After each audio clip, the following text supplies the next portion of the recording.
இந்த இல்லற வாழ்க்கை மகிழ்ச்சியாக சந்தோஷமாக போக வேண்டும் என்று சொன்னால் ஒருவருக்கொருவர் கணவன் மனைவி ஒருவருக்கொருவர் இல்லற வாழ்க்கையில ஒருவர் மற்றவரை ஈர்க்கக்கூடிய வகையில அவர்கள் நடந்து கொள்ள வேண்டும். ஈர்க்கக்கூடிய வகை என்று சொன்னால் அது கணவன் பார்த்த உடனே மனைவியின் மீது விருப்பம் வர வேண்டும். அந்த மாதிரி அவர்களுடைய உடை, அவங்களுடைய அலங்காரங்கள், இதுகளெல்லாம் செய்து கொள்வது மார்க்கத்தில் வலியுறுத்தப்பட்ட ஒன்று. அதே மாதிரி கணவனும் மனைவி விரும்பக்கூடிய வகையில் தன்னுடைய தோற்றத்தை அமைத்துக் கொள்ள வேண்டும். ஏனென்றால் இந்த இல்லற வாழ்க்கையில விருப்பம் வருவதற்கு அந்த தோற்றம், நடை, உடை, பாவனைகள்லாம் முக்கியமான காரணமாக இருக்கிறது. இதுல இஸ்லாம் மார்க்கத்தை பொறுத்த வரைக்கும் இத பல சந்தர்ப்பங்கள்ல நபிகள் நாயகம் ஸல்லல்லாஹு அலைஹி வஸல்லம் அவர்கள் நமக்கு வலியுறுத்துகிறார்கள். உதாரணமாக ஹம்சு மினல் ஃபித்ரா, 5 காரியங்கள் இருக்கின்றன.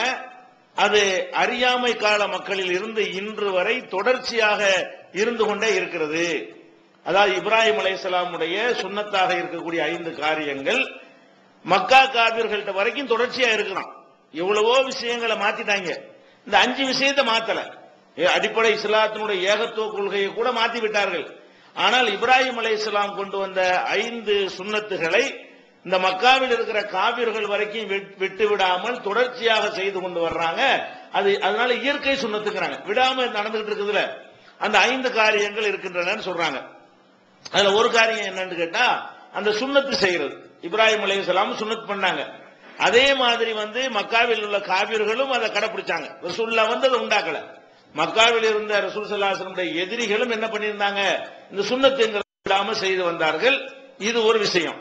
அடுத்து என்னன்னு கேட்டா ஒரு இஸ்திஹ்தாது என்று சொன்னா, அதாவது மனிதனுடைய உடம்புகள்ல அந்த மறைவிடத்தில் இருக்கக்கூடிய முடிகளை நீக்கிக் கொள்ள வேண்டும். ஆணா இருந்தாலும் பெண்ணா இருந்தாலும் அந்த முடிகளை களைந்து கொள்வது இப்ராஹிம் அலைஹிஸ்ஸலாம் காலத்திலே இருந்துச்சு.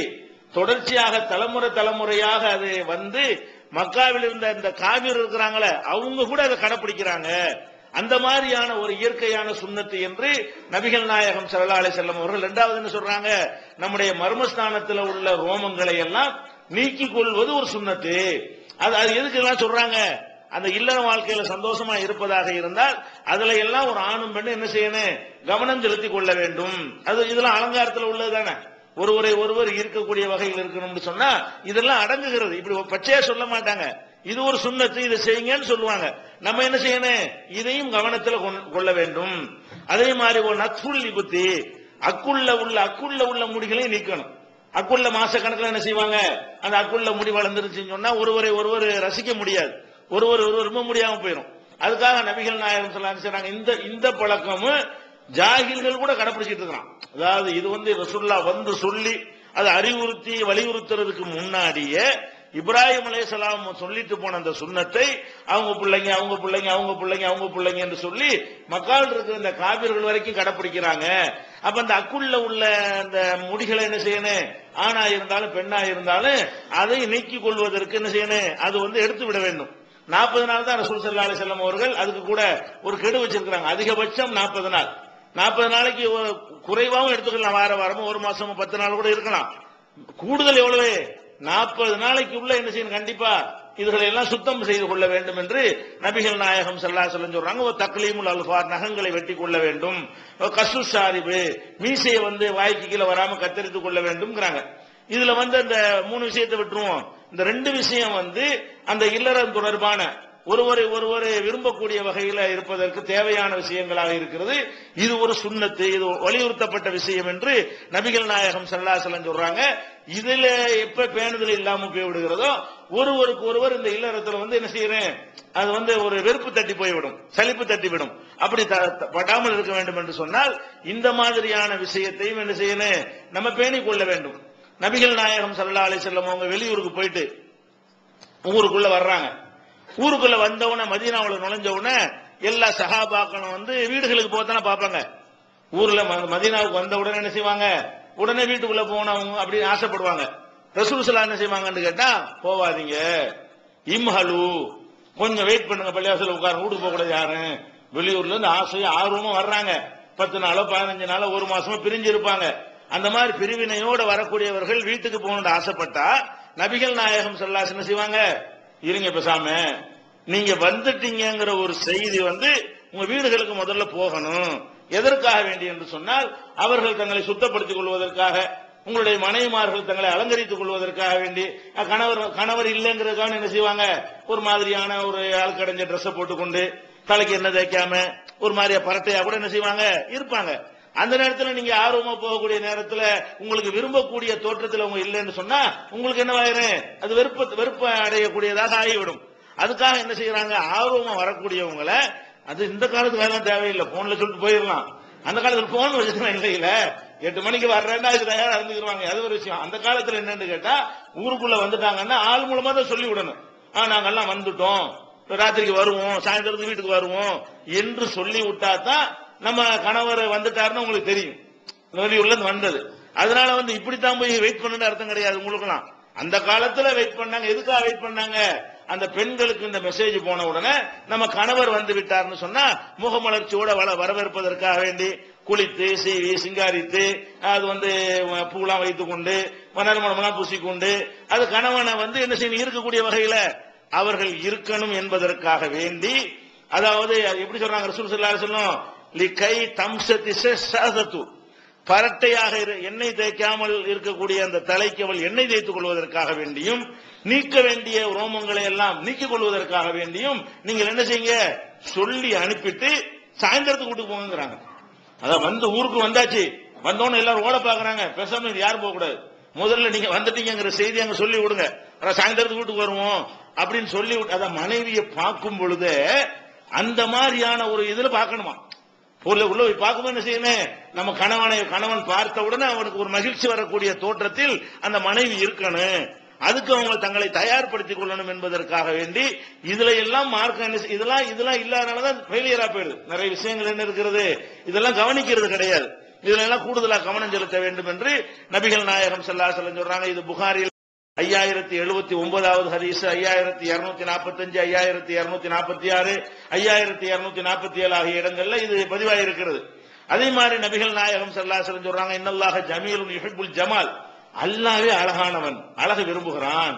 அல்லாஹ்வே அழகா இருக்க போய் தான் நம்மளே அழகா படைச்சிருக்கிறான். அப்ப நம்மளே என்ன செய்யணும், அழகுன்னா அதுக்காக கற்பவளர் விளையாக்கிற முடியுமா, அதெல்லாம் முடியாது. இருக்கிறதுல என்ன செய்யணும், நம்ம ஜோடித்துக் கொள்வது. நம்மளால எந்த அளவுக்கு என்ன செய்யணும், நம்ம உடம்புக்கு என்ன மாதிரி செய்தால் நல்லா இருக்குமோ அது மாதிரி என்ன செய்யணும், நம்மளால ஏன்ற அளவுக்கு உலகத்துக்கு கொண்டே காட்டக்கூடாதே தவிர, வீட்டுக்குள்ள வந்து கணவன் மனைவிக்கு மத்தியில் என்ன செய்யணும், நல்ல அழகான முறையில ஒரு பர்சனாலிட்டியா என்ன செய்யணும், இருந்து கொள்ள வேண்டும். ஆம்பளையில பார்த்தா என்ன செய்வாங்க, அவங்க தோற்றங்கள் வந்து ஆம்பளைக்கு என்ன தேவை அப்படி அவங்க நினைக்கிறாங்க, தேவை இருக்குது. இவங்களும் ஆம்பளை நினைச்சுக்கிறது, பொம்பளை அலங்கரிச்சு நம்ம என்ன கிழிஞ்ச சட்டையை போட்டுட்டு போவோம், நம்ம ஒரு மாதிரி கிருக்கம்பைத்திய மாதிரி இருப்போம் அப்படின்னு அவங்க என்ன செய்வாங்க, இந்த ஊர்ல எவ்வளவு பேர் நல்லா இருக்காங்க, இப்படி இருக்காண்டாலு இல்லையா, மனசுக்குள்ள வந்து ஒரு கெட்ட ஒரு அபிப்பிராயம் வந்துருச்சுன்னா என்னவாக, அவங்களுக்கு ஒரு விருப்பம் வராது. சில ஆட்கள் என்ன இருக்கு, எப்ப பார்த்தாலும் துர்வாடை அதிகமா வந்துச்சுன்னு சொன்னா அதுக்கெல்லாம் மெடிசன் இருக்கிறது, அதுக்குரிய சின்ன சின்ன சிகிச்சைகள் மூலமா என்னஞ்சிக்கலாம், சில மாத்திரைகளுக்கு சில ஹார்மோன்கள் இருக்குது, அதனால சில வேர்வை சுரப்பிகள் வந்து கிருமிகள் உண்டாயிருச்சுன்னு சொன்னா அதெல்லாம் நீக்கி கொண்டு வாசமா இருக்கணும். குறிப்பா ஆண்கள்ட்ட வந்து துர்வாடை அதிகமா வரும், பெண்களை விட ஆண்கள்ட்ட என்ன இருக்கு, வேர்வை நாற்றம்ங்கிறது அது ஆண்க உள்ள நாற்றம், அது பிரச்சனை ஆகாது. எக்ஸ்ட்ரா ஒரு பயங்கரமான என்ன இருக்கு, ஒரு நாற்றம் வரக்கூடிய நேரங்கள் சில நேரத்தில் ஏற்படும், சில ஆட்களுக்கு பர்மனண்டா இருக்கும். இது வந்து இவங்க என்ன நினைக்கணும், நம்ம மட்டும் இந்த குடும்பத்துல வாழல, நமக்கு ஒரு பார்ட்னர் இருக்கிறாங்க, 2 பேரும் நெருங்கி இருக்கக்கூடிய நேரத்தில் இந்த வாடை வந்து செய்ய அவங்களுக்கு அருவருப்பை ஏற்படுத்தும். இதெல்லாம் விளங்காட்டி எப்படி ஒரு சந்தோஷமா இருக்க முடியும்? அப்ப அந்த மாதிரி நம்மளே நெஞ்சிருந்தேன், அந்த மாதிரி நம்முடைய வாடகை இருக்கு, துர்வாடைகள் வரக்கூடிய நிலை இருக்கிறதா, அது மாதிரி இருந்தால் அதெல்லாம் செய்து நறுமணமா இருந்து கொள்ளணும். நறுமணத்தை என்ன செய்யறாங்க, ரசூல் ஸல்லல்லாஹு அலைஹி வஸல்லம் அவர்கள் ரொம்ப அது வந்து வலியுறுத்தி இருக்கிறார்கள், விரும்பத்தக்கதா சொல்லி இருக்கிறார்கள். அதனால வந்து நீங்க நறுமணம் பூசிக்கொள்ளுங்கள். நறுமணத்துல சிறந்தது வந்து கஸ்தூரினா மான்களை வயிற்றுல அது உண்டாகும், அதான் கஸ்தூரிங்கிறது, அது ரொம்ப வாசமா இருக்கும். அந்த மாதிரி கஸ்தூரி சிறந்த நறுமணம் எல்லாம் சொல்லி இருக்கிறாங்க. அப்ப இது மாதிரியான விஷயங்கள் எல்லாம் என்ன செய்யணும், பெண்களும் பேணிக் கொள்ள வேண்டும். ஆண்கள் வந்து அவங்களுக்கு ஏற்றவாறு அலங்காரம் செய்து கொள்ள வேண்டும், பெண்கள் அவங்களுக்கு ஏற்றவாறு என்ன செய்யணும், அலங்காரம் செய்து கொள்ள வேண்டும். இதெல்லாம் எதுக்கு, மன ரீதியாக ஒருவர் ஈர்க்கப்பட வேண்டும். சும்மா அந்த மாதிரி இல்லைன்னு சொன்னா அது வந்து ஆஃப் ஆக்கி விட்டுரும். அந்த தோற்றமும் அந்த இதுவும் மூஞ்சி ஒரு மாதிரியா சுழிச்சிட்டு இருந்தாங்கன்னு 2 பேர்ல ஒரு ஆளு, அப்புறமேல என்ன செய்யாது, அது மாதிரியான ஒரு சந்தோஷமா இருக்கணுங்கிற எண்ணமே ஓடியே போயிடும். அப்படி இல்லாத அளவுல இருக்கணுங்கிறதுக்காக தான் என்ன செய்யறாங்க, இந்த மாதிரி எல்லாம் ரசூல் ஸல்லல்லாஹு அலைஹி வஸல்லம் வீட்டுக்கு வர்றது கூட சொல்லி அனுப்பிட்டு போற அளவுக்கு அதுக்கு ஒரு முக்கியத்துவம் கொடுக்கிறார்கள். அதே நேரத்தில் வந்து அலங்காரம் பண்றவங்கிற பேர்ல மார்க்கம் தடுத்திருக்கிற அலங்காரங்கள்லாம் செஞ்சிடக்கூடாது. இப்ப எந்த அளவுக்கு ரசூல் ஸல்லல்லாஹு அலைஹி வஸல்லம் சொல்றாங்க, லானல்லாஹுல் வாஷிமாத், பச்சை குத்தி கொள்ளக்கூடிய பெண்களையும், ஒல் முத்தவஷிமாத், பச்சை குத்தி விடுறாங்கல்ல தொழிலா, பச்சை யார் குத்திக்கிறாங்களோ அவங்களுக்கு, யார் குத்தி விடுறாங்களோ அவங்களையும் அல்லாஹ் சபிக்கிறான். ரசூல் ஸல்லல்லாஹு அலைஹி வஸல்லம் காலத்துல என்ன செஞ்சாங்கன்னு கேட்டா, உடம்புல அங்கங்க பச்சையை குத்திக்கிடுவாங்க. பச்சை குத்துறது ஒரு அழகுக்காக வேண்டி அந்த காலத்துல காட்டு மிராண்டிகளா இருந்து செஞ்சாங்க. இது அப்படி பின்னாடி ஒளிஞ்சு போய் இப்ப யூரோப்பு அமெரிக்காவில் மர ஆரம்பிக்குது. மறுபடியும் என்ன செய்யுது, பச்சை குத்துறது எங்கெல்லாம் பச்சை தொப்புல பச்சை குத்திட்டு இருக்கிறான் பொம்பளை. அதை பச்சை குத்துறது கையில இங்கே இப்படி இங்கெல்லாம் வந்துகிட்டு பச்சை குத்திக்கொண்டு, ஏன்னா மேல சட்டை போட மாட்டாங்கல்ல, அந்த மாதிரி ஆயிட்டாங்க. ஒரு முண்டா பனியன் மாதிரி போட்டுக்கொண்டு இங்க எல்லாம் கை பூரா பச்சை குத்திட்டு இருக்கா பொம்பளை. ஆம்பளையும் குத்துறான், அதுல என்னென்னமோ டிசைனு, விரும்பக்கூடிய தலைவர்களுடைய படத்தை கூட நினைக்கிறான், பச்சையா குத்திக்கிறான். இது மாதிரி எல்லாம் அது ஒரு அழகுன்னு நினைத்துக்கொண்டு அந்த காலத்தில் காட்டு மிராண்டிகள் செஞ்சாங்க. இந்த காலத்திலேயும் மறுபடியும் என்ன செய்யுது, அந்த மாதிரியான ஒரு கலாச்சாரம் வருது. இதெல்லாம் செஞ்சிடக்கூடாது. பச்சை குத்துறதுங்கிறது வந்து அது பச்சை கலரா இருக்குன்னு நீங்க நினைக்கிறீங்க, நீங்க யோசிச்சு பார்க்கணும் இந்த கலர் எப்படி இருக்கு. பெயிண்ட் அது பர்மனண்டா அழியாம அது இருக்குதுன்னு சொன்னா எவ்வளவு பெரிய ரசாயன மாற்றம் அங்க செய்யப்பட்டிருக்கு. மருதாணி போடுறீங்க, ஒரு 5 நாளைக்கு இருக்கும், ஒரு வாரத்துக்கு இருக்கும், போயிடும். வேற பெயிண்ட் அடிக்கிறீங்க, சாயம் போடுறீங்கன்னா அது என்ன செய்யும், 3 நாளைக்கு இருக்கும், 4 நாளைக்கு இருக்கும். இது என்ன செய்யறது, எண்ணெய் குத்துனா அதுல சாவர வரைக்கும் இருக்குது. அப்படின்னா என்ன செஞ்சு இருப்பான், அதுக்கு என்னென்ன கெமிக்கல் பயன்படுத்தி இருப்பான். நம்முடைய ஒட்டுமொத்த உயிரணுக்கள், எத்தனை உயிரணுக்களை சாவடிக்கிற அளவுக்கு அதுல வேலை நடந்திருக்கு. மருத்துவ ரீதியாகவும் பச்சை குத்துறதுங்கிற சாதாரண விஷயம் இல்ல. அவ்வளவு அந்த மாதிரி செஞ்சது அந்த பச்சை கலர் வந்து காலத்துக்கு அழிய மாட்டேங்குதுன்னா அது கலர் பூசல, உள்ளேயே மொத்தத்துக்கு மாத்திரம் கலர் பூசல அழிஞ்சிருமா இல்லையா. அந்த கலரையே மாத்திர அளவுக்குன்னா அந்த இடத்துல ரத்த சிவப்பு, ரத்தம் ஓடாத அளவுக்கு, ரத்த ஓட்டம் இல்லாத அளவுக்கு செய்யற வேலையெல்லாம் செஞ்சுதான் அந்த பச்சை கலர் உங்களுக்கு கிடைக்கிறது. அதனால ஒரு காலத்துல வந்து ஒரு அழகுங்கிற பேர்ல பச்சை குத்துறது ஒரு அழகு இந்த உலகமே சேர்ந்து சொன்னாலும் முஸ்லிம்கள் நினைஞ்சிடக்கூடாது, அதுல போய் விழுந்துடக்கூடாது, பச்சை குத்தக்கூடாது. ஒரு காலத்துல நடிகர் கூட நினைஞ்சாரு, அண்ணாதுரை படத்தை வந்து நீங்க பச்சை குத்திக்கிறீங்கன்னு சொல்லி குத்தின இன்னைக்கு இருக்கிறாங்க. அவன் கட்சியெல்லாம் மாறி போயிட்டு அழிக்க முடிய மாட்டேங்குது. அந்த கட்சியில இருக்கும்போது பச்சையை குத்தி இருந்தான், அந்த கட்சியில மாறி போயிட்டான். இப்ப இந்த பச்சை தேவையில் அழிக்க முடியுமா அவனால, நினைக்கிறாங்க, அழிக்க முடிய மாட்டேங்குது. அந்த அண்ணாவுக்கு எதிரான கட்சியில எல்லாம் போய் சேர்ந்துட்டாங்க, திராவிட இயக்கத்துக்கு மாறி தேசிய நீரோட்டத்துக்கு எல்லாம் வந்துட்டாங்க. ஆனா அந்த அதான் இருந்துகிட்டு இருக்கு. இப்ப இந்த மாதிரியான அழிக்க முடியாத நிலைமை எல்லாம் ஏற்பட்டு அதை நொந்து கண்ணீர் விட்ட காட்சியெல்லாம் பார்க்கிறோம். அதனால எந்த ஒரு காரணத்தினாலையும் தடுக்கப்பட்ட அலங்காரங்களை செய்யக்கூடாதுன்னு, தடுக்கப்பட்டது எது, இந்த பச்சை குத்துறது. அதே மாதிரி வந்து அழகுக்காக வேண்டிய இந்த பற்கள் இருக்குல்ல, பற்களை வந்து இந்த இடைவெளியாக்கி சின்னதாக்கிறது. பற்களை வந்து இடைவெளியை விட்டு என்ன செய்யறது, சின்ன சின்ன ராவி பல்ல, சின்னதா நல்லா இருக்கிற பல்ல சின்ன பல்ல ஆக்குறதுக்காக வேண்டி அந்த காலத்துல சிலதெல்லாம் செஞ்சிருக்கிறாங்க அறியாம காலத்துல. ஆனா அது பெரிய பாதிப்பு ஏற்படுத்தும். பல்லெல்லாம் வந்து அறம்போட்டு ராவணிங்கன்னு வைங்க, அதுல உள்ள எனாமலும் போய்விடும், அதுல உள்ள அந்த நரம்புகளும் பாதிக்கப்பட்டு போய்விடும், பல்ல வீணா போயிடும். பல்லு வந்து கடிச்சு உள்ளதானே தவிர பார்த்து ரசிக்கிறதுக்கு உள்ளது கிடையாது. அது எக்ஸ்ட்ரா கூடுதலா கிடைக்கக்கூடியது. பல்லுடைய முதல் நோக்கம் என்ன, எலும்ப கடிச்சா கட்டிக்கணும், அதுக்கு உள்ளதுதான். அது கடிக்கிறதுக்கும் பேசுறதுக்கும் உள்ளதுதான் பல்லே தவிர எதுக்கு உள்ளது இல்ல, அழகா ரசிக்கிறதுக்கு உரியது இல்ல. ரசிக்கிறது 3ஆவதா போனஸா கிடைக்கும், கொஞ்சம் நல்ல பல்லா இருந்தா அப்படி கிடைக்கும், இல்லாட்டி தொலைஞ்சு பேர் விட்டுற வேண்டியதான். முக்கியமான பர்பஸ் என்ன, இதுதான். இது விளங்காம என்ன செய்யறாங்க, பல்ல போட்டு அகாவி சின்னதாக்கி சின்ன சின்ன பல்லா இருந்தா நல்லா இருக்குமா.